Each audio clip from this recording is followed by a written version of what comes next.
예, 오늘 간단히 여러분 좀 그 얘기 조금 나누고 지나가겠습니다. 자, 단테의 신곡이라고 하는 거는 우리 다 이름만 들어서 너무나 다 유명한 작품. 그런데 읽기는 무지 어려운 작품. 예, 그래서 잘 안 읽지 않죠, 거의. 뭐 다이제스트본으로 간단히 읽어봤다든가 뭐 이런 정도였을 거예요. 물론 이번에 본 공연도 사실은 풀 버전일 수가 없죠. 뭐 그 작품을 풀 버전으로 다 한다라는 거는 거의 어려운 일입니다. 지금은 나는 예전에 사흘 동안 지옥과 연옥과 천국을 나누어서 LG 아트센터에서 한 작품을 본 일이 있어요. 외국 연출가가 한. 그래서 LG 아트센터가 아주 굉장히 위가 높은데 무대의 높이가 굉장히 높아요. 거기에 그 마지막에 천국이 나올 때는 굉장히 높은 저 천상의 그 어떤 무대 우리가 바라보면서 이렇게 보는 그런 공연을 했던 것으로 기억을 합니다. 근데 여러분은 어땠습니까? 얘기들을 간단하게 자기가 느낀 점 중에서 중요한 부분 좀 언급하고 싶다 하는 것들을 간략하게 하나씩만 언급하고 좀 지나가 볼까요? 자, 어디서부터? 여기 재현이부터 시작할까요? 네. 저는 그 창이라는 요소가 어떻게 그 신곡이라는 그 사연을 연극이랑 올려줄 수 있을지 좀 큰 소리로, 나한테 말고 여기 친구들이 듣게. 네. 근데 생각보다 굉장히 그 지옥의 분위기랑 굉장히 잘 어우러졌던 것 같아요. 근데 생각보다는 아직은 그 미노스의 창이 굉장히 창 자체로는 굉장히 좋았던 것 같은데 한국적인 색채가 좀 많이 남아있어가지고 그 전체적인 분위기랑은 맞지 않지 않았나 싶었고요. 네. 그리고 그 지옥 편에서는 굉장히 많은 감명을 받았는데 이렇게 저는 연옥이나 천국 같은 거 넘어갈 때도 이렇게 마음이 바뀔 줄 알았는데 생각보다 많이 분위기가 안 바뀌어서 좀 조금 더 지옥보다는 그 집중도가 떨어졌던 것 같아요. 그래서 네. 예, 그렇죠. 그 본래 작품 자체가 지옥을 신곡에서 지옥 부분을 공연하려고 했던 것이었어요. 그러다가 그것만으로 마치기가 좀 전체적인 어떤 그 전달 문제도 있고 그래서 나중에 그 연옥 천국을 더까지 확대해서 전체 작품으로 가자 이렇게 된 것이라 사실 앞부분이 거의 한 80분? 그죠? 예, 그리고 뒤에 연옥 천국 합해서 한 50분? 뭐 이랬던 것 같아요. 그래서 전체가 150분 정도 됐으니까. 예, 그랬죠. 나는 그 공연을 보면서 처음, 이제 나는 2번 봤어요. 그 전날 보고, 목요일 보고, 금요일 보고, 목요일 날은 대학원생들이 갔고, 또 금요일 날은 여러분들이 가서 봤거든요. 근데, 약간 좀 마음에 걸리는 부분도 있었어요. 왜 우리 창은 지옥에 쓰이고 그 서양의 성악은 저 천국의 그 베아트리체가 천국에서는 하고 노래를 하고 그래야만 할까? 우리의 미감도 그렇게 고정되어 있는 것인가? 그런 생각도 좀 들고 그랬어요. 지금 느낀 것처럼 그 지옥에서 이 미노스의 어떤 그 뭐 우리 창을 하면 좀 이렇게 뭔가 맺힌 절규 뭐 이런 것들을 표현할 때 참 적절하지요. 그러긴 하지만 거기서 이제 쓰임이 어떻게 이제 그거를 창을 쓰느냐의 문제였는데 전체적으로 창이 어우러지지 않고 그냥 그 부분만 들어가 있어서 그런 점은 나는 조금 아쉽기도 했어요. 그러니까 지금 그런 어떻게 거기에 이제 어울려서 쓸 것인가의 문제는 굉장히 많은 고민을 필요로 하는 것이죠. 예, 좋습니다. 또 저는 그 작품에서 뭐 음악이라던가 그 형상이라던가 그런 게 너무 막 잔인하고 너무 막 징그럽고 이래가지고 그 연출자가 그렇게 자극적인 장면을 사용하면서까지 우리한테 전달하려는 메시지가 뭔지 생각을 해봤는데 그걸 잘 모르겠고요. 네, 그런 생각을 했습니다. 그렇게 잔인하고 자극적인 장면을 넣으면서까지 연출자가 전달하려는 메시지에 대해서 네, 생각해요. 우리 경연이의 문제에 대해서는 내가 아니고 여러분 중에 답을 해줬으면 좋겠습니다.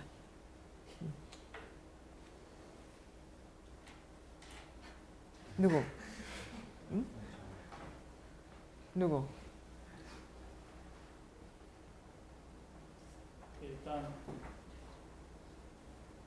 제가 공연을 보기 전에 간단히 조사를 하고 왔었는데 13세 관람가였나? 그랬던 것 같더라고요. 좀 하긴 막 팔을 진짜 팔은 아니지만 제 손주의 팔을 뜯어먹는 장면이라든지 하는 부분 좀 충격적이긴 했지만 경연이가 좀 여린 부분도 좀 그리고 그러면서까지도 작가가 우리한테 전해주고자 했던 부분은 어떤 그 죄 자체의 참담함과 참혹함과 뭐 그거 죄를 저질렀을 때 지옥에서 가서 받아야 할 형벌의 그런 막 예외 없음 혹은 잔혹한 그런 걸 알려줌으로써 산자들한테 약간 경고를 하고자 하는 게 아니었나 이런 생각을 했어요. 네, 어때요? 근데 그러면은 그 연출자가 단순히 우리한테 전하려는 말이 범죄에 대한 그런 안 좋은 뭐 결과, 그 인강 뭐 이런 걸 보여주고 우리한테 범죄에 대한 뭐 그런 경각심이나 이런 걸 깨우쳐 주려고 한 건 아닌 것 같은 느낌을 받았는데. 그럼 아예 제가 생각했던 내용을 아예 말해볼까요? 예.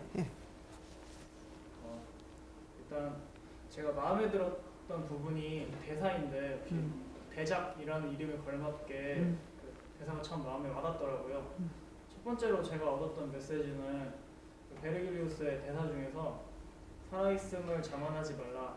살아있다는 것은 서서히 죽어간다는 것이다 라는 대사였는데 그 말을 듣고 우리는 그동안 어떻게 살아왔는지 너무 자만하면서 시간을 헛되이 보내거나 삶을 막 살진 않았는지 생각하는 계기가 되었어요. 그리고 이 대사 자체가 그게 전체의 분위기나 어떤 그런 잔인한 장면들과 어우러져서 살아있는 사람들에게 약간 어떤 교훈을 주고자 하는 의도가 있는 것 같고, 근데 이 극이 좀 대작이라고 생각하는 이유가 경연이가 말한 대로 그 부분만 있는 게 아니라 2막에 와서 그 열심히 사람들이 산을 오르잖아요.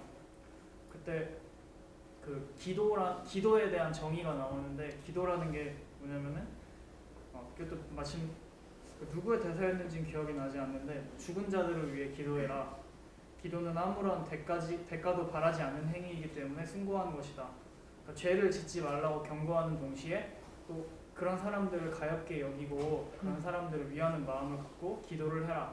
이런 메시지도 같이 동시에 전해준다는 점에서 좀 더 감동적으로 와닿던 것 같아요. 일단 경연이가 좀 의문을 가졌던 부분에 대해서는 이 정도로 마치고 싶고, 제가 한 가지 아쉬웠던 점은 막이 시작할 때 그 연기라든지 그런 분위기, 그런 이펙트에 비해서 그 바로 다음에 나타난 어떤 지옥의 형상이 구조가 약간 철골이라든지 목재를 연상케 하는 각진 구조의 구조더라고요. 근데 그런 것들이 지옥이라고 하면은 뭐 유황불이 피어오른다든지 좀 더 우리가 생각하지 못하는 형이상학적인 뭔가가 좀 더 있지 않을까 하는 생각을 했었는데, 약간 공사 현장을 연상케 하는 모습이 갑자기 눈앞에 펼쳐지다 보니까 약간 그걸 관람하는 맛이 좀 반감됐던 것 같아요, 처음. 근데 그런 부분도 이렇게 대사가 훌륭하다 보니까 금방 몰입을 해서 관람할 수 있었습니다. 네. 우리 공연할 때 공연 대본을 우리도 원어연극 할 때마다 선택하잖아요. 참 그게 중요하거든요. 그리고 어렵기도 하고, 좋은 대본을 선택하면 우리가 좀 가지쳐내고 해도 그 대본이 우리에게 주는 감동이 남게 되고요. 그렇지 않으면 실제로 공연했을 때 무슨 뭐 그때 이렇게 뭐랄까 우리를 웃게 하거나 뭐 이런 대사는 있지만 실제로 정말 깊은 감동을 주기는 쉽지 않거든요. 그래서 이제 그 신곡이라는 작품이 대작이라고 하는 이유, 그리고 우리가 고전이라고 하는 데는 그만한 사고의 깊이와 또 그 인간에 대한 사유, 이런 것들이 들어 있는 거죠. 그래서 거기에 있는 대사들도 그만큼 그야말로 힘이 있고 또 무게가 있는 그런 대사들이 이제 나오게 되는 거고요. 그리고 또 하나 지금 그 대사 이야기를 했으니까 하나 덧붙이고 싶은 말은, 그 대본은 사실은 원작을 굉장히 많이 쳐내고 다시 재구성한 것이거든요. 근데 그걸 누가 했냐 하면 지금 고현옥 작가가 했어요. 근데 이 고현옥 작가가 요즘 우린 여류 작가인데 우리 희곡을 쓰는 작가 중에 굉장히 참 또 괜찮은 좋은 작가이십니다. 그래서 그 고현옥 작가가 그 대본을 대사를 다시 다 다듬었기 때문에 우리가 들었을 때 귀에 거슬리지 않잖아요. 굉장히 우리의 운율도 잘 살리고 또 거기에 담는 무게에 비해서 말이 그렇게 뻑뻑하지 않죠. 그죠? 네. 그런 점은 그 작가가 굉장히 그 작업을 잘 소화했다라는 생각이 들었어요. 적어도 대사를 그러니까 다듬어주는 그런 측면에서는 아주 나는 참 좋은 그 작업이었다 이렇게 생각을 합니다. 물론 이제 전체 구조를 어떻게 짜고 또 어떤 인물을 얼만큼 부각시키고 이런 면에 있어서는 이제 또 조금 서로 토론의 여지가 있겠지만 그래도 이제 그런 면이 있었고요. 그다음에 그 무대 우리가 이제 우리도 공연을 하니까 해보면 무대라는 것도 어떻게 그걸 구현하느냐에 따라서 그 작품을 정말 그 작품의 이미지를 잘 드러낼 수도 있고 또 그렇지 못할 수도 있는 거죠. 아주 사실적인 무대를 만들려고 했다가는 대부분의 경우 그 정말 아주 스펙타클하고 사실적인 것을 굉장한 자본을 투자해서 만들지 않는 한 어설프게 되기도 쉽고 또 우리 전통처럼 빈 무대를 했을 때는 그것을 꽉 채울 수 있는 연기력과 대사력과 모든 것이 거기에 또 갖춰져야만 이제 가능한 것이죠. 또 그것을 그 무대 연출의 독특한 그 빈 무대를 채울 수 있는 연출력이 또 필요한 것이고요. 그래요. 그래서 지금 얘기한 것처럼 그런 철골 구조의 공선장 같은 그 지옥 여러분이 연상하지 못했던 부분이었나 봅니다. 지금 세란 사람밖에 얘기를 안 했지만 가장 중요한 것은 여러분들이 지옥을 별로 상상해 보지 않았다는 거죠. 여러분이 상상해 본 지옥은 주로 게임이나 뭐 예, 이런 데 나오는 굉장히 버추얼한 그런 지옥이었기 때문에 그것과는 좀 대조가 되어서 저런 지옥? 하고 좀 의아했던 것 같아요.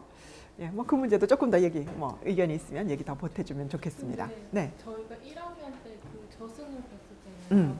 근데 그 저승에서는 굉장히 또 무대 아무 장치도 없었는데 그 배우들 연기만으로 저기에 뭐가 있다 이런 식으로 그 저승을 묘사를 했는데 오히려 저는 그게 굉장히 더 저승의 이미지가 더 상상이 잘 됐었거든요. 네. 오히려 여기서는 그 서양식 그 약간의 무대 장치와 그 저희들의 상상이 이렇게 결합이 되지 않아서 상상이 안 됐던 것 같아요. 예, 좋은 지적이에요. 우리가 한국 사람이잖아요, 그죠?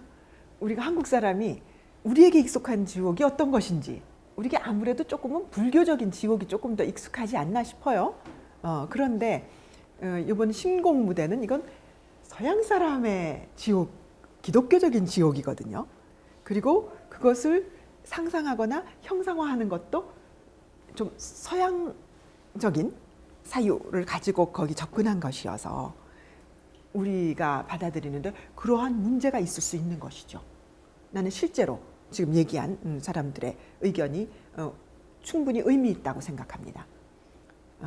그 무대가 상당히 그 신곡 그대로 표현하려고 했고 그러기 때문에 어쩌면 불교적인 지옥과 구별하고자 하는 의도가 있었을지도 모르겠어요.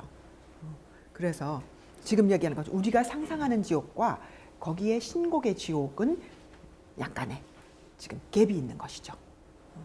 그리고 그것이 이제 우리나라에는 기독교인이 많고 또 불교도 일반화되어 있는 그런 문화의 한 부분이기 때문에 그런 것에서 우리가 어떤 접점에서 어떻게 관객과 만날까 하는 문제도 굉장히 중요하게 우리가 생각해야 되는 문제가 되는 거죠.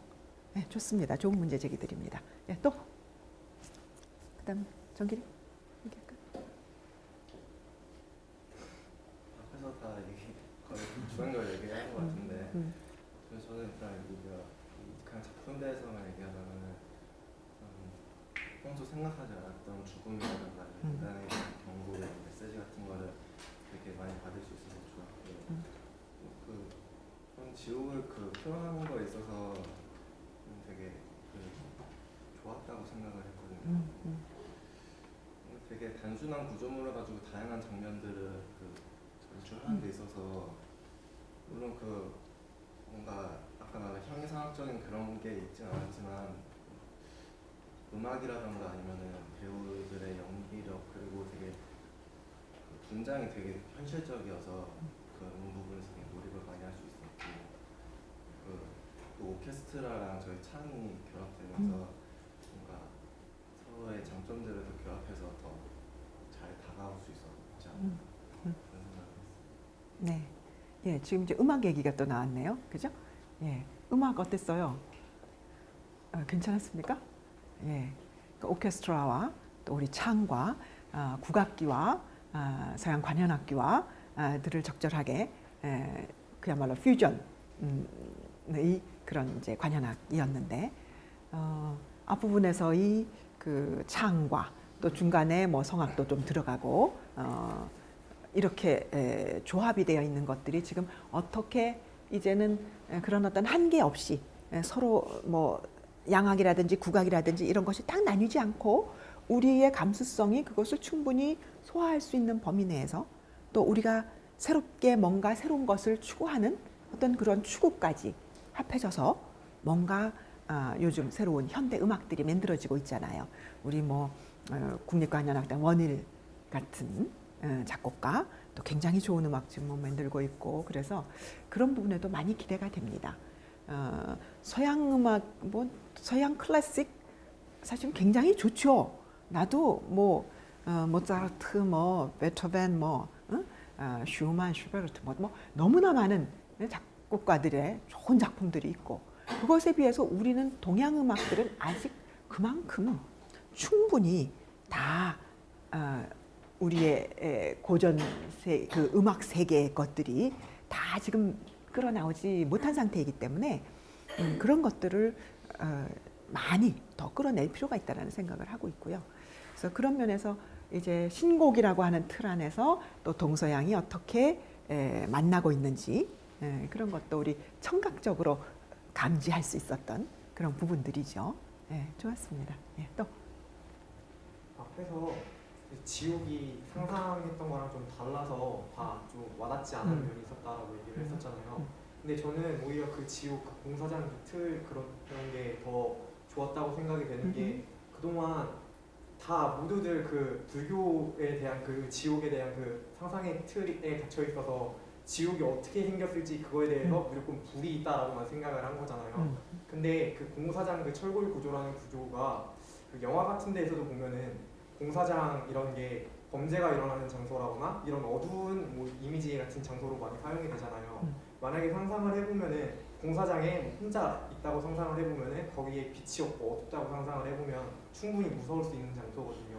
지옥이라는 장소가 우리가 상상하는 것처럼 불이 있고 밝고 뭐 이러는 것도 무서울 수 있겠지만 그렇게 그런 구조물로 조명이 없다면은 그것도 또 무서울 수 있는 분위기를 자아낼 수 있는 또 다른 그런 것이라고 생각을 해서 그런 지옥 구조물에 대해서는 저는 이거 상상 밖으로 표현을 해서 괜찮다라는 생각을 했고요. 그리고 그 철골 구조물만 있는 게 아니고 그 앞에 스크린 같은 걸 맨 처음에 내려서 시작을 했다가 올리고 그리고 조명을 어둡게 했다가 또 막 무슨 천 같은 걸 내리고 뭐 푸른빛이 나왔거나 이런 식으로 계속 바뀌면서 지옥을 묘사를 해줬잖아요. 저는 그랬던 지옥 묘사가 제가 생각했던 붉은 이미지의 지옥이 아니라 어둡고 푸른 뭐 이런 이미지의 지옥이어서 더 좋았던 것 같고요. 그리고 제가 지금까지 지옥을 상상하면 뭐 불교 물론 지옥도 있겠지만 저는 집에 그리스 로마시나 동생이 되게 좋아해서 그거를 많이 읽어서 그런지 전 그리스 로마시나 지옥이 되게 머릿속에 많이 있어요. 그래서 그걸 많이 읽으면은 그 안에 죄수들은 그냥 단순히 신을 속였다 뭐 이런 이유로 뭐 산에 바위를 계속 굴러 올렸다가 떨어지고 아니면은 뭐 독수리한테 살을 뜯어먹힌다든지 아니면 불바퀴에 매달려서 계속 굴러다닌다든지 뭐 이런 벌들만 봤는데 그 안에 있는 사람들은 보면은 단순히 신을 속였다 이런 이유 때문에 벌을 받는 게 아니라 인간이라면 누구든지 느낄 수 있는 뭐 수치심 같은 것 때문에 내 결백을 증명하기 위해서 자살을 택했다. 그래서 그걸로 벌을 받고 그리고 또 굶주림으로 인해서 죽은 손자의 팔을 뜯어 먹잖아요. 이런 굶주림이라는 사람이 근본적으로 느낄 수 있는 그런 욕구를 통해서 또 벌을 받게 됐고, 그리고 사람이라면 누구든지 하는 사랑이라는 감정을 통해서, 물론 올바른 사랑은 아니었지만 그 사랑이라는 감정을 통해서 벌을 받고 이런 식으로 벌을 받잖아요. 이렇게 사람이 느끼는 감정 이런 거로 인해서 인한 벌을 받는 거를 통해서 또 단테는 그걸 보고 공포를 느끼기도 하지만 연민을 느끼기도 하잖아요. 그러면서 베르길리우스랑 하는 대사 중에 신 자체는 선한 사람인데 이렇게 고통을 받고 이런 사람들을 보면서 침묵을 하면 가만히 있으며 왜 이런 행동을 하도록 가만히 냅두느냐, 만약 그렇게 가만히 있고 침묵을 지키는 게 신이라면 자기는 그냥 악을 선택하겠다는 얘기를 하잖아요. 근데 베르길리우스가 그 얘기를 듣고 이런 얘기를 해요. 세상에 악이란, 정확히 기억은 안 나는데, 악이 있는 것이 아니고, 이거는 뭐라 그랬지? 그 사람들이 행동을 하면서 선함을 쉽게 포기하고 현실을 순응하기 때문에 그러한 이런 너의 눈에는 악으로 보이는 것들이 생겨나는 거라고 얘기를 하거든요.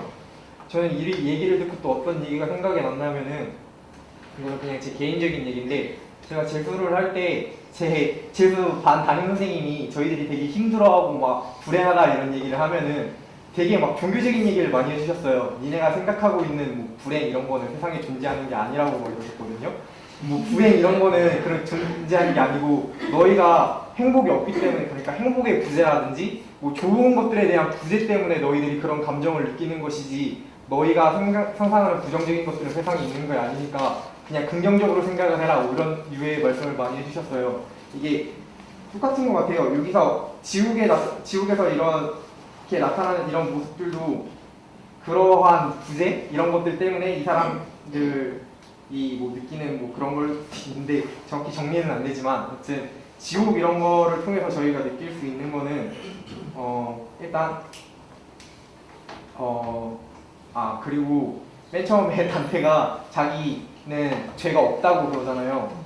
이게 죄가 없다고 그러다가 마지막에 이제 모든 여정을 겪고 죄를 인정하잖아요. 이런 걸 보고 죄를 인정해야지 이제 지옥이 아니라 이제 그 넘어선 단계를 갈 수 있다고, 죄를 돌아보고 자신이 죄가 없다고 생각할 게 아니라 죄가 있다면 반성을 해라고 이런 이미지를 준다, 뭐 이런 생각도 해봤고요. 그리고 연옥에 대한 이미지는 지옥이랑 분위기가 좀 되게 많이 다르다고 생각을 했어요. 일단 조명부터 되게 밝아져서, 그리고 사람들이 그 지옥에서는 죄를 지은 사람들이 한번 등장했다가 없어지고 등장했다 없어지고 이러는데, 연옥에서는 모든 사람들이 한 번에 등장을 하잖아요. 그리고 어떤 사람은 계속 기어오르다가 미끄러지고 기어오르다가 미끄러지고, 그러고 어떤 사람은 오르지 않고 가만히 앉아있고, 어떤 사람은 그 언덕에 가만히 붙어서 앉아있고 막 엎드려 있고 이런단 말이에요. 그거를 보면서 단테가 또 한 명씩 얘기를 걸면서 다 그거에 대해서 얘기를 들어주잖아요.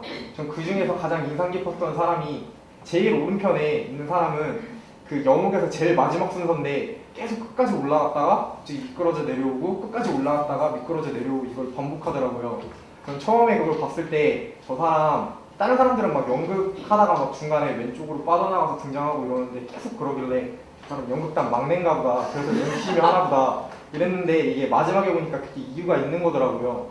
그게 뭐 영혼마다 각자 길이 있는데 자기는 그 길을 찾지 못해서 그것 때문에 이렇게 오르고 내리기를 반복한다는 얘기를 했어요. 그걸 보면서 요즘 물론 학생들이 물론 목표가 있어서 그 목표를 실현하기 위해서 노력하는 사람들도 많지만, 그냥 대학교 졸업장 따야 되니까 학교를 나오고, 학교에서 수업을 나오라니까 나오고, 성적을 받으려면 과제를 해야 되니까 과제를 하고, 애들이 공부하니까 공부하고 이런 사람들이 많아요. 그리고 취직을 해야 되니까 또 그거에 대한 공부를 하고 이런 사람들이 많잖아요.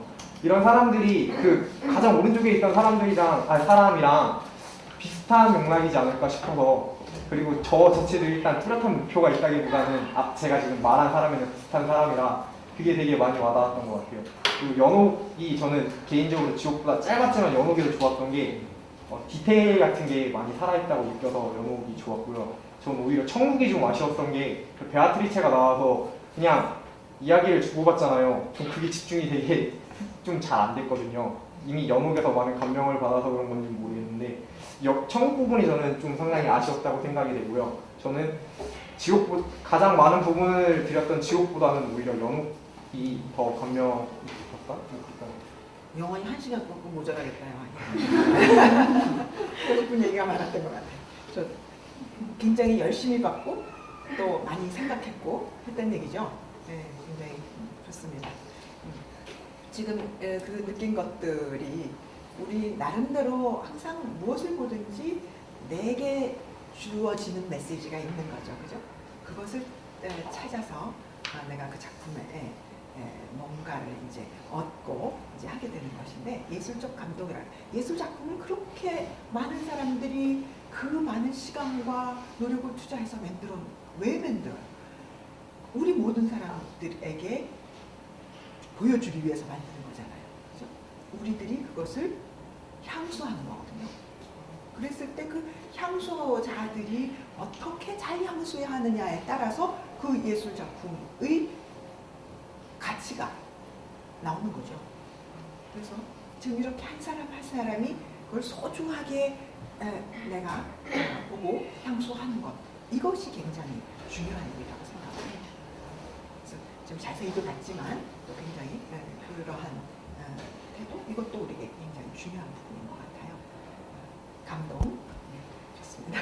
그 다음에 또 지금 얘기 나온 것 중에 혹시 또 더 하고 싶은, 이어서 얘기하고 싶은 사람 있으면 해도 좋습니다.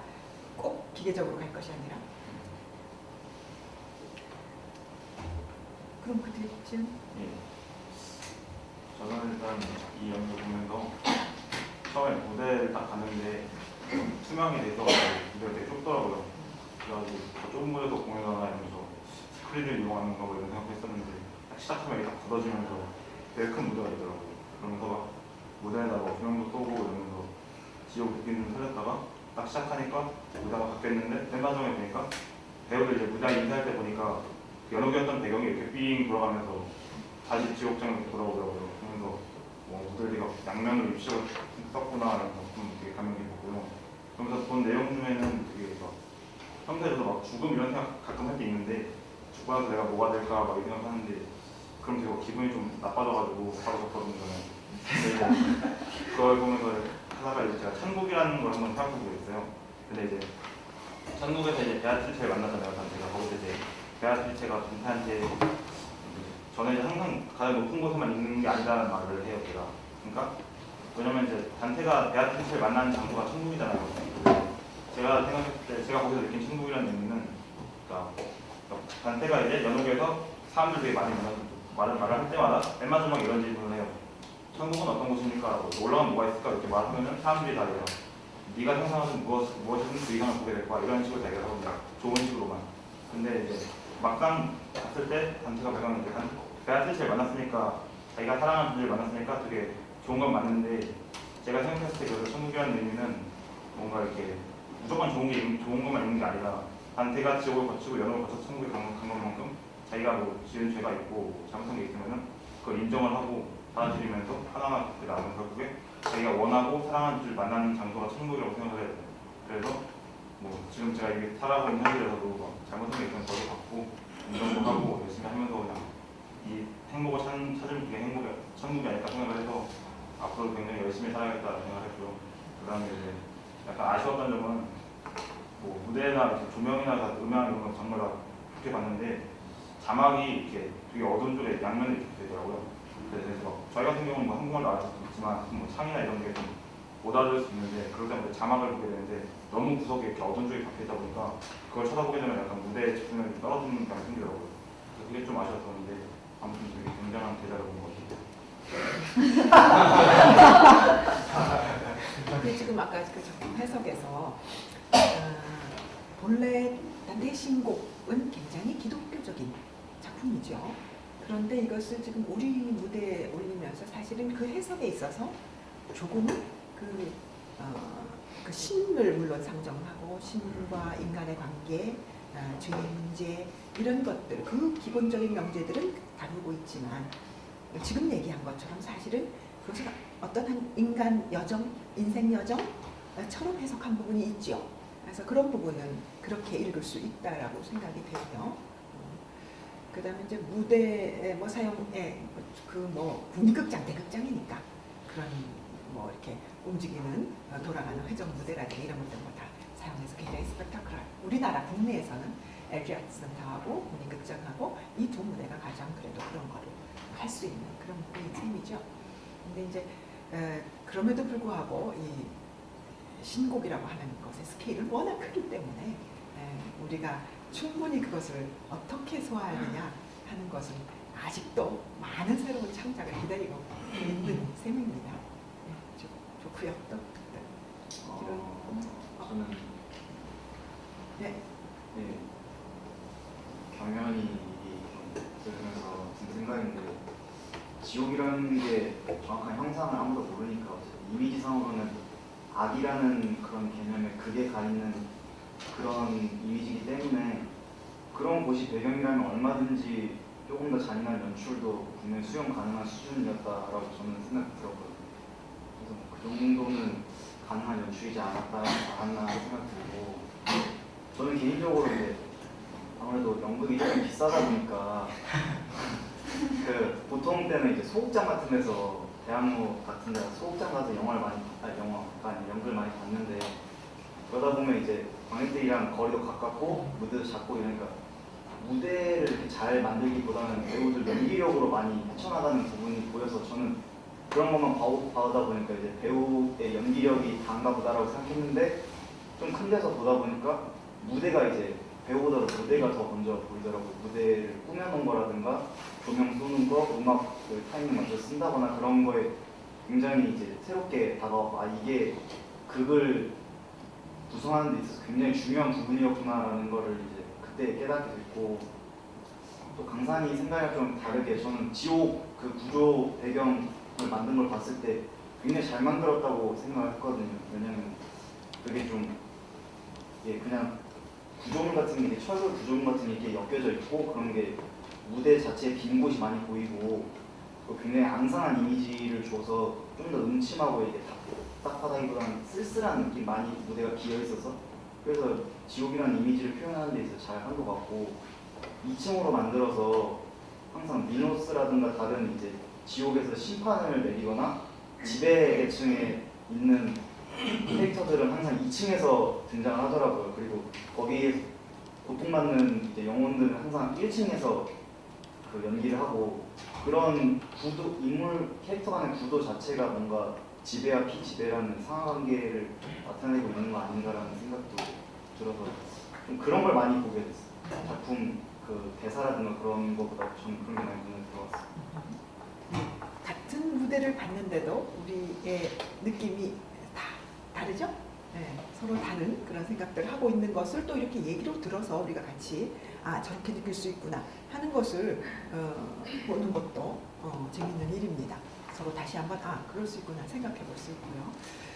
그 무대도 그렇고 지금 몇 차례 얘기 나왔지만 조명을 굉장히 잘 쓰죠. 예, 지금 우리나라 최고의 조명이십니다. 김창기 씨가 조명을 하셨는데 나는 김창기 선생이 하는 조명 그 작품을 굉장히 많이 봤는데요.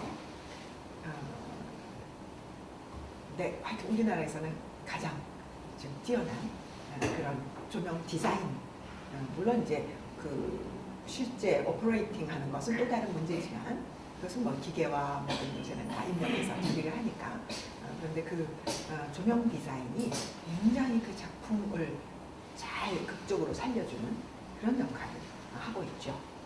그거하고 조명 디자인하고 또 이번에는 영상 디자인을 또 썼잖아요. 그래서 그런 부분들도 실제로 우리가 지옥이라고 하는 것의 상상을 도울 수 있는 굉장히 중요한 기제인 셈이죠. 그런 것들도 여러분들이 좀 눈여겨봤을 거라고 생각이 듭니다. 또 얘기하고 싶은 사람, 저기 좀 기다리고 있어요. 간단히. 간단히 말하면 잔인하다고 생각하는 잔인하다고 하는데 그 생각이 드는 연출에다가 그 권재현 무대지가 우리가 삶을 살 때 치열하게 옳은 것에 대해서 생각을 하고 그 옳은 것에 대한 신념에 따라서 인상 살아야 된다 이런 메시지를 받았는데 그런 메시지를 전달하고자 하는 것에 대해서 좀 불필요하게 하는 장면이 많지 않나 그렇게 생각해요. 네, 개인적인 생각 좋습니다. 교수님이 그 연극이 전하려는 메시지가 뭐라고 생각하시는지 궁금해요. 예, 저기 위에 얘기부터 들어보세요. 네, 저는 외적인 거, 내적인 거 몇 개씩 생각해봤는데 그때 앞에서 많이 얘기했는데 저는 연출가가 그렇게 의도를 했는지 모르겠는데 동서남 앞뒤 위아래를 다 사용했다고 생각해요. 왜냐면 아까 선생님께서 말씀해주셨다시피 이렇게 돌아가면 반대가 되는데 그건 결국에는 제가 생각했을 때 지옥하고 천국, 연옥이 결국엔 저승이라는 한 공간에 속해 있는데 단테가 그 공간을 여정을 통해서 여행하면서 하나로 이제 이었다고 저는 생각을 하거든요. 결국에는 저승인데 이제 좀 다층적인 의미에서 이렇게 나눠져 있다. 근데 그러면서도 좀 서양적인 시각에서 보면 항상 신들은 그리스 로마처럼 보면 위에 있고 위에서 아래를 내려다보고 있고 하데스는 항상 지하에 있잖아요. 그럼 어떻게 보면 중간적인 세계가 인간의 세계인데 천상과 지하가 나눠져 있는 그런 시각을 좀 갖고 있는데 거기서도 이제 천사들은 위에서 나타나는 연우지만 그래서 이렇게 앞뒤의 양면성을 보여주는 동시에 이제 위아래에 이제 나눠져 있다라는 시각 동시에 천상의 이미지도 그려내지 않았나 그렇게 생각을 했습니다. 그리고 그 연옥 친구들이 지옥에 대해서 많이 생각을 하는데 저는 연옥에 대해서 좀 더 많이 생각을 해봤는데 그 연옥에서 그 베길리스가 그런 대사래요. 연옥이 원래 더 힘든 거라고 지옥은 그냥 벌을 받고 죄를 그냥 받으면 되는데 연옥은 죄를 씻기 위해서 있는 공간이기 때문에 훨씬 더 힘든 거라고. 그래서 사실 제가 생각하는 연옥은 제가 어릴 때 게임을 하면서 연옥이 등장하는 그런 게임이 있었는데 거기서는 계속 비가 쏟아져요, 연옥에. 그래서 죄를 씻기 위해서 굉장히 그 불에 불타면서 생존하는 모습이 그려졌는데 거기서 연옥은 굉장히 파란 시퍼런 이미지에 차가운 이미지로 그려졌더라고요. 그래서 굉장히 차갑고 굉장히 인간이 살아갈 만하지 못한데 물론 불도 그렇지만 오히려 좀 반대로 철판 같은 이미지를 통해서 가시 같은 것도 튀어나와 있고 거기서 이제 나중에 베아트리체가 이제 나와서 이렇게 굉장히 힘들어하고 이렇게 단테랑 얘기하는 그런 모습도 나타나죠. 그래서 그런 모습도 생각해봤습니다. 죄를 씻으려면 더 힘들어진다고 얘기했는데 아까 영환이가 말한 대로 죄를 씻기 위해서 계속 올라가는데 미끄러져 내려가서 그게 지옥에서는 목적성이 없는 그런 아픔만 있는데 연옥은 내가 이거 죄를 씻어 올라가야 되는데 그게 이루어지지 않는 목적은 있지만 계속 도달할 수 없는 그런 괴로움이 느껴져서 굉장히 좋았고요. 어떻게 보면 베아트리체가 천국을 의미한다고 했었지만 단테 입장에서 보면 목적 그 자체라고 볼 수 있어요. 그래서 제가 생각했을 때 그런데 지옥에서 항상 단테가 지옥에서 머물고 거기 이제 지옥의 영혼들과 이제 같이 이제 안주해서 있고 싶어 할 때마다 그 조명이 거기를 딱딱 쏴줘요, 맨 위에를. 베아트리체를 계속 쏴주는 거죠. 그래서 단테가 하여금 내가 목적성이 저기 있구나. 다시 깨닫고 저길 나아가야겠구나. 물론 베르기루스가 그걸 자꾸 깨우쳐주긴 하지만 그래서 베아트리체가 어떻게 보면 천국이 아니고 단테 입장에서는 목적성 그 자체이지 않을까. 그리고 마지막에 베아트리체가 그런 말을 해요. 내가 사실 천국에만 있는 인물이 아니다. 근데 당신이 내가 천국에 있어야만 천국에 올 수 있길 알았기 때문에 내가 천국에 이미 여기 와서 기다리고 있었던 거다. 당신이 내가 여기 왔으니까 여기 있을 이유가 없다. 내가 이제 다음부터 이렇게 떠나보잖아요. 그래서 우리 인생을 살아감에 있어서도 그냥 천국이라는 눈뜬들이는 그런 것만을 바라보고 가는 게 아니고 정말 베아트리체처럼 구체적인 좀 목적성을 가지고 그리고 하나 힘들 때마다 그렇게 조명이 딱딱 떼어지듯이 그거 하나씩 보면서 이렇게 나가면 참 좋겠다는 생각을 했고 저는 제가 보면서 계속 그런 생각을 했어요. 나는 죽으면 어떻게 되지? 죽으면 어떻게 될까? 제가 아무리 생각해도 전 지옥이 갈 것 같은데 되게 거기 굉장히 거기 보면 죄들이 굉장히 많더라고요. 근데 뭐 사랑에 대한 죄도 있었고 뭐 탐욕에 대한 죄도 있었고 사실 학우들이 몇 가지 얘기를 했었는데 하여튼 굉장히 그걸 보면서 속으로 좀 찔려하는 그런 것도 느낄 수 있는 계기였고 마지막 그 연옥을 제가 연옥을 너무 중점적으로 갖고 온 중이었는데 연옥을 보면 그런 얘기를 해요. 다른 사람들은 제발 내려가면 누구한테 나를 위해서 기도를 좀 해달라고 부탁을 좀 해다오. 그러면 내가 천국에 갈 수 있으니까. 근데 한 사람이 딱 그러거든요. 내가 내 딸한테 사랑을 준 것보다 내 딸이 나를 위해서 맨날 기도를 하고 너무나 큰 사랑을 준다. 근데 나는 내 딸이 그렇게 괴로워하는 걸 볼 수가 없다. 그러니까 나를 위해서 그렇게 슬퍼하는 걸 그만 좀 멈춰달라고 얘기 좀 해달라. 그걸 들으면서 정말 부모의 아가페적 사랑이 다른 어떤 사랑보다 훨씬 더 뛰어난 사랑이 아닌가 그리고 자막도 영어로 돼 있어서 오히려 한국어로만 본 것보다 좀 다층적으로 아 영어는 저렇게 해놨네 이렇게 그래서 여러 번 봤습니다. 이 자막을 영어로까지 보는 여유를 가졌으면 그 약간의 이 소외 효과를 좀 가질 수 있었던 것 같아요. 그죠? 내가 지금 소외 효과를 말을 썼는데 그게 지나치게 몰입하지 않고 약간의 거리를 두고 나를 사고하게 하는 그런 것을 우리가 소격 효과 또는 뭐 소외 효과 이런 말을 쓰죠. 옛날처럼 그 정말 딱 벽 막아놓고 거기서 벌어지는 이 일을 그대로 막 우리가 숨죽이면서 따라가야 되는 이런 것이 아니고 그걸 내가 보면서 또 나도 때로는 그 안으로 몰입하기도 하고 때로는 나와서 생각하기도 하고 하는 그런 것들 요새는 이제 되게 그렇게 작품이 만들어지고 우리도 그런 간극 태도를 좀 갖게 됐죠. 그런 점 보충할 수 있을 것 같고요. 또 우리 시간이 지금 넘어가서 내가 지금 오늘 중요한 참하는 걸 좀 들으려고 노래하는 걸 들으려고 그러는데 얘기가 난 간단하게 한 1분씩만 할 줄 알았더니 아닙니다. 막 의견이 막 넘치네요. 예, 지금 난 꼭 해야 되겠다 생각되는 사람.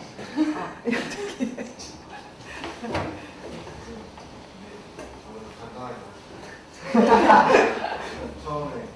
처음에 솔직하게 말하면 그 주인공이 연호 같은 경우는 빨리 올라가야 되는데 몇백 년 동안 못 올라간 사람들이 어떻게 천국을 알아요. 맨날 천국이 어떠냐고 이렇게 물어보는 거에 좀 답답해서 이런 게 좀 그리고요. 그 다음에 이제 가볍지 않은 걸로 가면 저희가 평소에는 죽음이나 자기의 죄에 대해서 많이 생각을 못 하잖아요. 그리고 너 죽으면 어떻게 하려고 그러면 맨날 나 천국 가서 어떻게 할 거야 약간 이런 얘기만 하는데 이 작품 보면 이 구성이 지옥편이 80분이거든요. 연옥 천국 다 앞에서 오신 분들. 그래서 이제 고은 시인의 문해마를 가서 그런 것처럼 죽음에 대해서 좀 더 생각을 해보고 자신의 죄나 이런 데서 초점을 좀 더 맞춰서 한번 자기 성찰을 해보라 이런 작가의 의도가 있으나 없으나 있지만 괜찮았던 것 같아요. 그 다음에 베아트리체랑 주인공이랑 만나잖아요. 진짜 자기가 엄청 너무나도 보고 싶어서 엄마 찾아 산만리라고 하는 게 산만리도 아니고 저승공과 왔다 갔다 다 해서 본 사람인데 금세 또 헤어지잖아요. 주인공이 여기 금세 또 헤어지는데 베아트리체가 뭐 항상 당신의 곁에 있을게요 뭐 이런 식으로 얘기를 하지만 그게 좀 추상적인 말이고 주인공도 솔직히 와닿지 않고 많이 힘들었을 텐데 주인공의 심정이 좀 더 그려졌으면 좋았을 텐데 너무 쉽게 마지막에 끝나서 아쉬웠어요. 마지막에는 이제 관객에게 더 많은 생각을 하라고 그냥 던져주는 거죠. 뭐 간단하게. 예, 좋습니다. 또 나 얘기 안 하면 진짜 억울하다. 이 기회를 놓칠 수 없다. 응? 없어요? 하고 싶은 얘기? 응? 지금 나온 얘기 중에서 다 얘기 못한 거 많잖아. 응? 지현준의 목소리가 굉장히 좋았다든가 뭐. 응? 난 그 단테가 처음에 그래 좀 걱정했거든요. 근데 의외로 단테의 그 소리가 굉장히 이 전달력이 있더라고요. 그래서 전체를 이끌어가기에 그래도 괜찮다. 너무 좀 처음에는 이렇게 관찰자, 우리나 마찬가지로 지옥을 그냥 보는 사람인 것 같아서 조금 아쉬운 점이 있었는데 그래도 전체를 끌어가는 데 있어서의 그 힘이 뭐 그런 대로 잘 받쳐주는 것 같았습니다. 자, 혹시 또 뭐 난 음악이 좀 약한 느낌이었고요. 음악이 좀 더 거기에 좀 강한 임팩트를 줄 수 있는 것이었으면 좋았겠다 하는 생각도 했었습니다. 또 뭐 언급하고 싶은 거 없어요? 정연이 아니면 또 누구? 없어요? 예, 없으면 마무리합니다. 한마디 할 테야? 한마디 할 테야? 내용 앞에서 다 했어요? 예. 더 지금 경연이가 나의 해석은 어떠냐? 예. 나도 여러분 해석과 동일한, 그러니까 마찬가지의 하나의 해석일 뿐입니다. 그리고 뭐 꼭 우리가 신곡을 교훈적으로 해석하거나 또는 기독교적 해석만이 있거나 그렇지 않을 수 있어요. 여러분 나름대로 거기에서 준 메시지를 다 읽어내면 될 것 같고요. 그 아까 인생 여정으로 해석한 어떤 그런 해석도 충분히 의미 있는 해석이 될 것 같습니다. 그래서 우리 인간의 모습, 우리들이 나는 사실 이 작품을 여러분하고 같이 보자고 해놓고 걱정 많이 했어요. 야, 가서 이거 다 자면 어떡하나 이거. 이렇게 무거운 작품을 보자고 해서 내가 마음이 굉장히 나는 걱정이 많았거든요. 그런데 그날 중간 인터미션 때 여러분 나올 얼굴들이 다 생생하길래 아주 내가 한시름을 놨습니다. 예. 그래서 좋은 경험이 됐을 것 같고요. 우리들이 항상 우리가 여러분이 접하는 것들이 사실은 중국의 고전들인데 우리가 서양의 고전에 대해서는 너무 무지하고 사실 중국 고전도 무지하지만 서양의 고전은 더군다나 중국 문학한다고 해서 또 담쌓아 놓는 그런 것이 되지 않도록 하는 의미에서 한번 접해보면 좋겠다라고 하는 나의 개인적인 정말 그 바람을 실현시킨 것입니다. 그래서 나는 대단히 의미가 있다고 생각을 하고요. 또 고전은 항상 고전의 가치가 있는 것이죠. 왜 고전이 됩니까? 고전이라고 하는 것은 시대가 바뀌어도 그 가치가 사라지지 않는 것을 우리가 고전이라고 합니다. 그러니까 그 가치가 사라지지 않는다는 것은 그것은 어떤 곳, 어떤 때의 사람이 그것을 접하든 간에 거기에는 인간 본연의 보편성과 연결되는 그러한 것들이 담겨 있기 때문에 그것은 고전으로서의 가치를 갖는 것이죠. 그래서 그런 것들을 우리가 꾸준히 접하면 항상 우리의 정신 세계가 부화하지 않고 좀 더 우리 인간이라고 하는 그 본질을 잃지 않고 살아갈 수 있게 하는 그런 그 기초가 되는 거죠. 그래서 우리에게는 항상 고전이라고 하는 것들이 필요한 것이고요. 그것이 어떤 형식으로 드러나든 음악이든 그림이든 뭐 연극이든 문학이든 또는 어떤 경우에는 아주 소박하고 단순한 이야기나 노래이든 간에 그런 것이 인간의 그 본질에 속하는 그러한 심성 또 그러한 추구 같은 것들을 담고 있을 때 우리는 그것의 가치를 인정하게 되는 것이죠. 사실 우리가 지금 읽고 있는 이 민간 가요라고 하는 것도 어떻게 보면 그다지 중요하지 않은 것일 수도 있어요. 그러나 여러분 지금 읽어오면서 보면 그 안에 참 소박하지만 인간적인 그리고 특히 중국인들의 삶 속에 그 있는 그 아름다운 심성들 또 아주 소박한 바람들 이런 것들이 그 안에 자연스럽게 녹아 있는 것 그것을 만나는 거죠. 그래서 그런 의미로 여러분들이 다시 한번 고전이라는 걸 한번 생각해 보면 좋을 것 같습니다. 자, 우리 오늘 지금 여러분들 그 우리가 읽었던 4작품 가운데 한두 작품을 좀 들어보려고 해요. 내가 그래서 자료 있는 것은 좀 가지고 와달라 그랬는데 뒤에 우리 한번 좀 눌러봐 줄래요? 보살만이 되어 있나? 한번 봅시다. 샤오산 중디에 나오는 거 알죠? 예, 예, 한번 들어봅시다.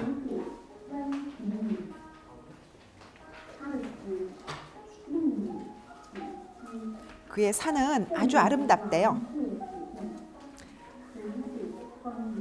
아주 풍요롭고요.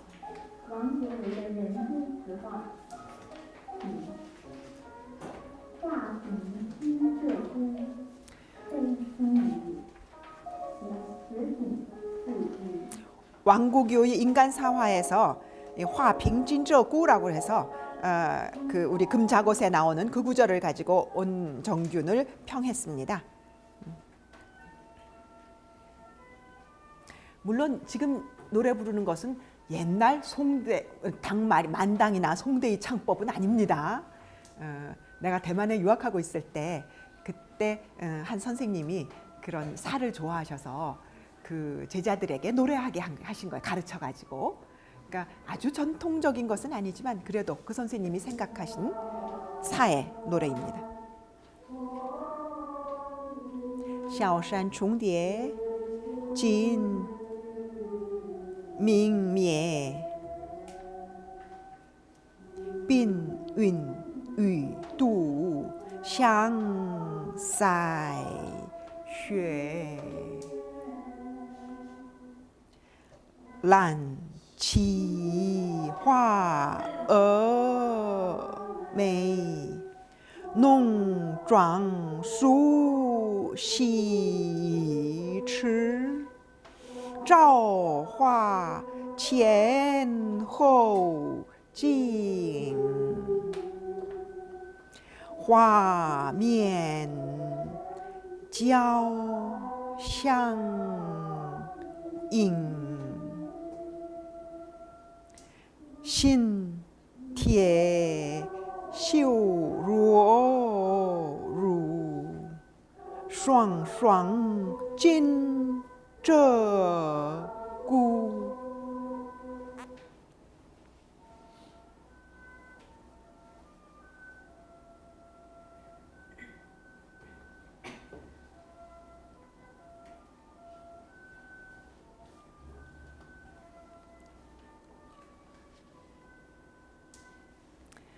兰其花峨眉，浓妆素细齿，朝花前后镜，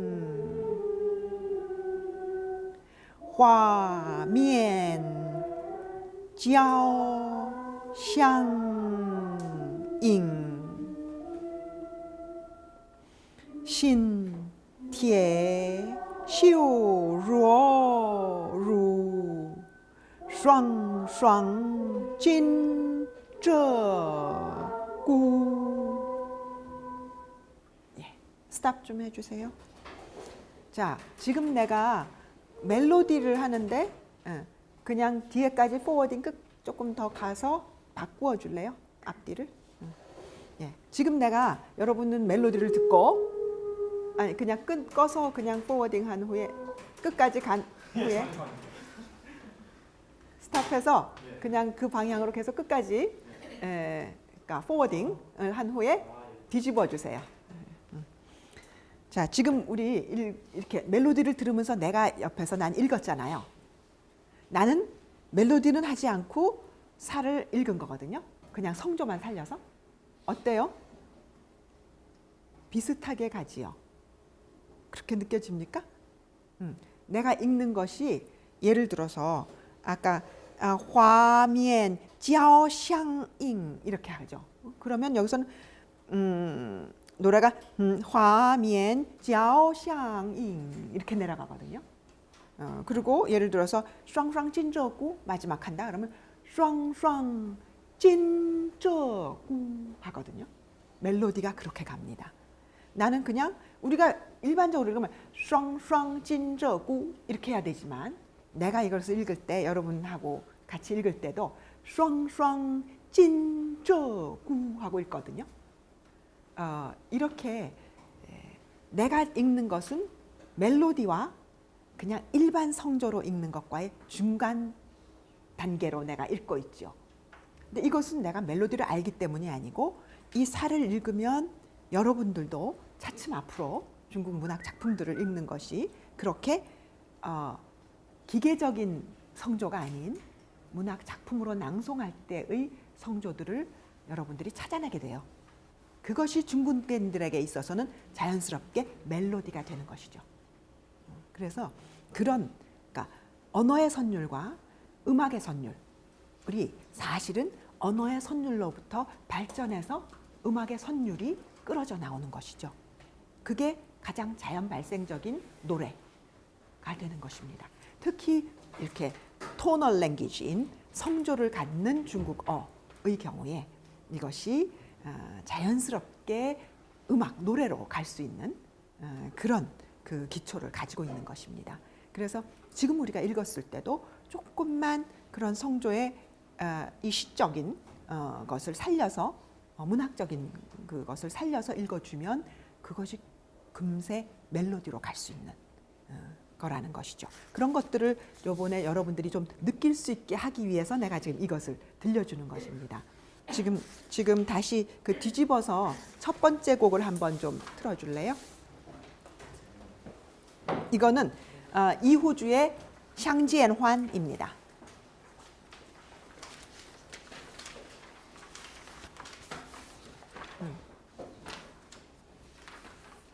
플레이 해주면 뒤집어서 플레이를 해주면 너무 끝까지 돌렸으면 약간 포워딩을 해야 될지도 몰라요. 그게 막혀서 딱 걸려 있을 수도 있어서 조금만 포워딩해서 시작해 주세요.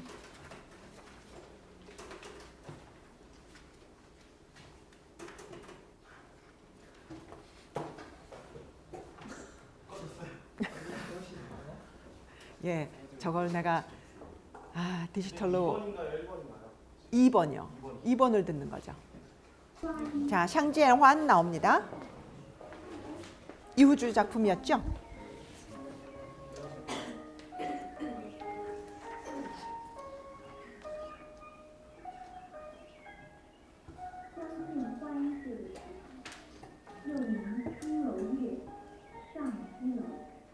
이 샹지엔환이라고 하는 3패는 샹시로우라고 하는 제목으로도 4패로도 쓰입니다.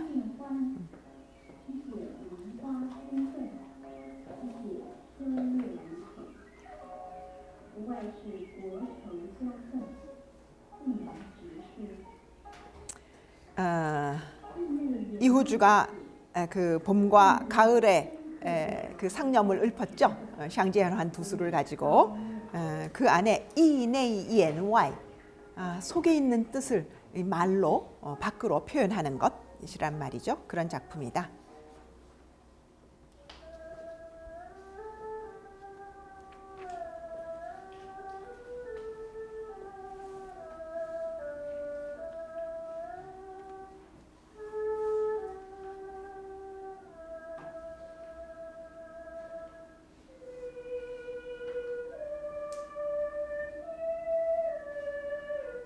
린화谢了春红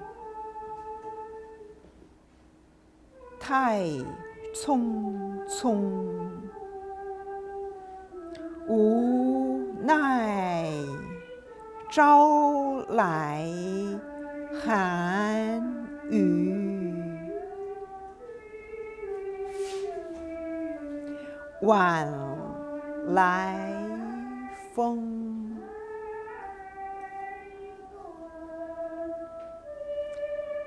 胭脂泪，相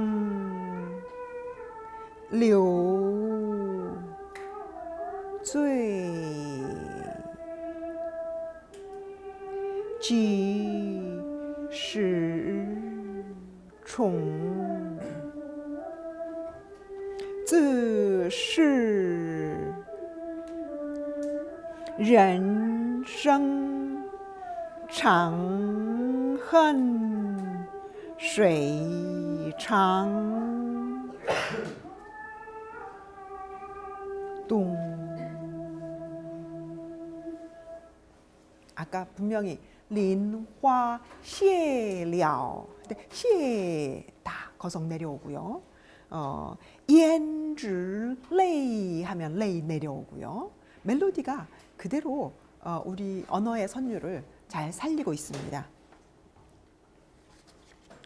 맨 마지막에 水长东 그대로죠. 水长东 하는 멜로디로 가고요. 예. 이어서 염노교입니다.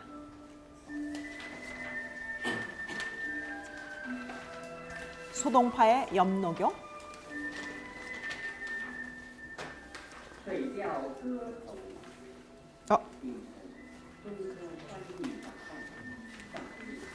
수조가 누가 됐네? 더 앞에 것인데? 네.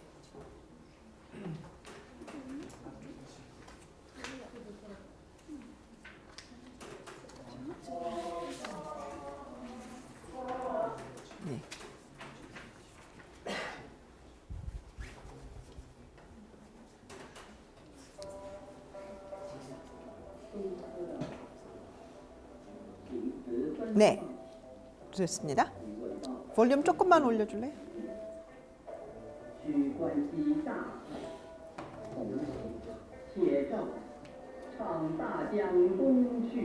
많이 듣던 구절이죠? 다장동취를 창한답니다.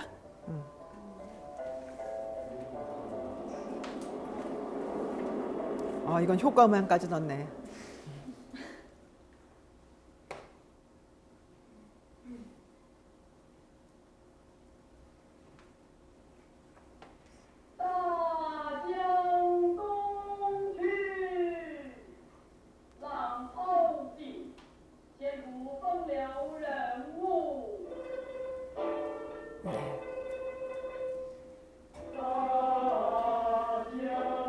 大江东去，浪淘尽，千古风流人物。故垒西边，人道是。三国周郎赤壁，乱石崩云，惊涛裂岸，卷起千堆雪。江山如画，一时多少豪杰。遥想公瑾当年，小脚出嫁了，胸次英发。巍山观景，谈笑间，樯橹灰飞烟灭。故国神游，多情应笑我。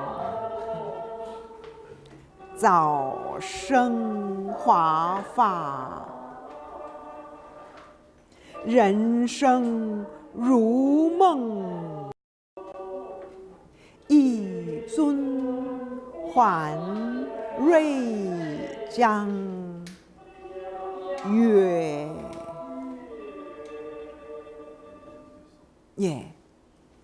이렇게 읽어도 여러분 읽어보면 예를 들어서 삼성 다음에 일성이 나올 때는 멜로디가 반드시 내려갔다가 올라가죠. 그죠?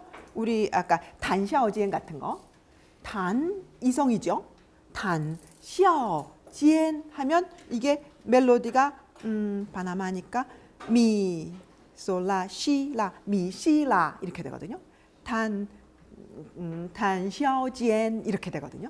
그러니까 우리의 창법을 조금 감안하면 그냥 요즘 부르는 노래 같지 않고 단, 샤오, 지엔 하면 그대로 미, 시라가 되는 거죠. 그렇게 언어의 원래의 성조 그것이 그대로 살아서 멜로디가 되는 것을 볼 수 있어요. 아까 따장동취도 따장 나오죠. 그럴 때 우리가 그냥 읽으면 따장동취 이렇게 되죠. 따장동취. 그런데 노래로 부를 땐 따장동취 이렇게 되죠. 그래서 이 따장동취 이렇게 멜로디가 이제 바뀌는 거죠. 그래서 이 지금 노래를 우리가 몇 곡만 이제 뽑아서 들어봤지만 그 들은 이유는 여러분들이 조금 더 이 사라고 하는 것이 노래 불려지는 것이라는 것과 더 중요한 것은 언어 선율과 음악 선율의 관계. 특히 중국어에서 중국어라고 하는 언어를 우리 그냥 얘기할 때 뭐 백화에서 성조를 쓰는 것뿐만이 아니라 중국어로 이렇게 운문을 썼을 때 그것은 그대로 노래일 수 있다는 거죠. 그것을 여러분들이 좀 인식을 하면 문학 작품을 읽을 때의 낭송과 또 그것을 노래로 하는 것의 그 연계, 연관성 그리고 그 중요성을 좀 충분히 느낄 수 있을 것 같고요. 여러분들이 언어, 이 중국어라고 하는 언어의 가장 중요한 본질적인 속성 중에 하나, 이 토널 랭귀지라고 하는 이것을 조금 더 잘 이해할 수 있을 것 같은 생각이 들어서 오늘은 특별히 이런 시간을 조금 가져봤습니다. 어떻게 도움이 됩니까? 예. 다른 수업을 할 시를 읽거나 뭘 하더라도 여러분들 이런 것들을 좀 활용해서 나름대로 내가 이것을 낭송하며 즐길 수 있죠. 네, 그것도 좋은 일이라고 생각이 되고요. 지금은 우리 자료실에다가 명청가요 부분 올려놨어요. 그거 좀 먼저 보기 바랍니다. 명청가요로 넘어가면요, 우리가 지금까지 읽었던 이 사나, 뭐 곡도 약간의 회고를 다루는 문인의 작품들이 좀 있어서 뭐 패왕과 우희의 이야기라든지 뭐 반초의 고사라든지 뭐 등등 이렇게 전고를 사용한다든가 하는 상당히 문인적인 것 이런 것들이 있었지만 명청가요로 가면 더 대중화돼요. 더 우리가 지금 쓰고 있는 백화와 가까워져요. 뭐 언어가 시대가 가까워지니까 그죠? 언어가 지금에 더 가까워집니다. 그래서 여러분들이 읽는데 별로 어려움이 없을 거고요. 그런 언어적으로는 이제 어려움이 더 없어지고 더 대중적이 되고 문인적인 수사나 전고 사용이라든가 이런 것들은 더 줄어듭니다.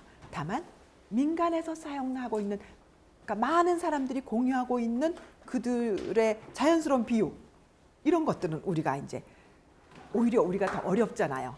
중국 문학에서 완전 백화로 된 거 때로는 번역하기가 더 어렵거든요. 그 원곡은 이렇게 창이 나오고 대사가 나오고 하는데 때로는 창보다 대사 번역이 더 어려울 때도 있어요. 왜? 원데이 백화. 어떤 어휘들은 완전 카무동이죠. 그런 것들도 있어요. 그래서 백화이기 때문에 이미 사라진 백화 더 어려울 때도 있어요. 그런데 이것은 노래로서 지금까지 내려오고 있는 것들이기 때문에 아주 자연스럽게 우리가 여러분이 쉽게 읽을 수 있는 그런 쪽으로 이제 더 가게 되고요. 다만 어떤 지역으로 가면 지역의 방언을 쓰는 경우에는 우리가 조금 낯선 부분이 나타나겠죠. 그것은 지금까지 시경이라든가 악부라든가 송사라든가 원곡까지만 해도 기록되어서 남아 전하는 것들이 대부분 여러 그런 방언 같은 것들은 걸러진 거죠. 소수민족 외국 언어도 번역돼서 한족화됐고 한어화된 것이었고 또 방언들도 오랜 시간 동안 이렇게 기록되어서 전승되다 보면 다듬어지기 마련이죠. 그런 것에 비해서 이제 시대가 내려오면 백화로서는 더 가까워지지만 방언으로 간 것들은 또 우리에게 약간의 벽을 또 느끼게 하는 부분도 있습니다. 그것은 이제 다음 명청가요를 읽고 나서 근대 가요를 여러분들이 스스로 이제 하나씩 좀 지역마다 또는 뭐 주제마다 이제 찾을 텐데 그것을 준비할 때는 그런 부분이 또 아마 여러분들이 관심을 갖고 좀 살펴볼 부분이라고 생각이 됩니다. 그래서 그렇게 먼저 읽고 그리고 내가 준비되는 대로 원대 산곡 투수는 따로 하나를 좀 보충해서 보도록 하겠습니다. 질문? 오늘 한 내용 됐습니까? 메시지 충분히 전달됐습니까? 예, 오늘 그 적어온 관극기는 다 제출해 주기 바랍니다. 수고했습니다. 감사합니다.